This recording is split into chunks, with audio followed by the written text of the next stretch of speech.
জমজমাট শেরপুরের নকলা উপজেলা নির্বাচনী প্রচারণা।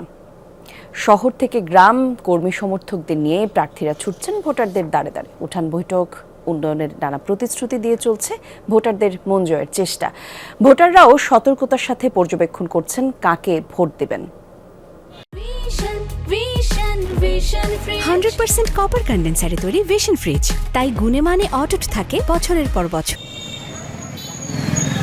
শেরপুরের নকলা উপজেলা, দ্বিতীয় দফার ভোট গ্রহণ 21 মে।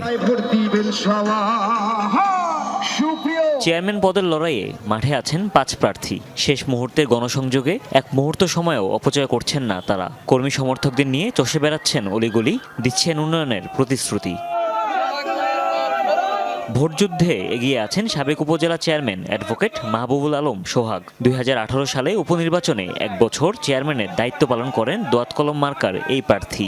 ঝুলিতে রয়েছে জেলার শ্রেষ্ঠ চেয়ারম্যান হওয়ার তকমাও। প্রতিদ্বন্দ্বিতায় আছেন উপজেলা আওয়ামী লীগের সাধারণ সম্পাদক মুক্তিযোদ্ধা শফিকুল ইসলাম জিন্না। অপরদিকে প্রচারণায় ব্যস্ত বর্তমান উপজেলা চেয়ারম্যান শাহ মোহাম্মদ বোরহান উদ্দিনও।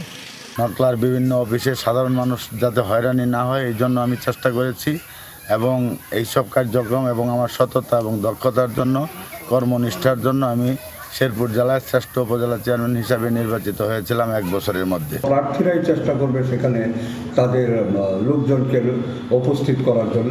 আমি বিশ্বাস করি যে এই নির্বাচনে একটা উৎসব মুখর পরিবেশে নির্বাচনটা হবে। আমাকে আগামী 21 নির্বাচনে বিপুল ভোটের ব্যবধানে নির্বাচিত করবেন, নকলার জনগণের সেই আশা এবং প্রত্যাশা। ভোটাররাও কষছেন হিসাব নিকাশ। ভোটের মাধ্যমে বেছে নিতে চান যোগ্য ও জনবান্ধব প্রার্থীকেই। এমন একজন লোককেই ভোট দেব যিনি সৎ এবং দক্ষ।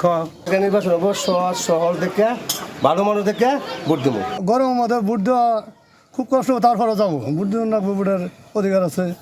একটি সুষ্ঠু ভোট উপহার দেওয়ার প্রত্যয় জেলা নির্বাচন কর্মকর্তার। জানান এরই মধ্যে সম্পন্ন হয়েছে নির্বাচনের সকল প্রস্তুতি। সার্বিক প্রস্তুতি খুবই ভালো। জুডিশিয়াল ম্যাজিস্ট্রেট থাকবেন, নির্বাহী ম্যাজিস্ট্রেট থাকবেন, আমাদের র্যাব থাকবে। চেয়ারম্যান ছাড়াও নকলায় ভাইস চেয়ারম্যান পদে 5 জন ও মহিলা ভাইস চেয়ারম্যান পদে 4 জন প্রতিদ্বন্দ্বিতা করছেন। মোট ভোটার রয়েছেন 1,79,000। ভোট নেওয়া হবে 79টি কেন্দ্রে। হুমায়ুন রশিদ, যমুনা নিউজ।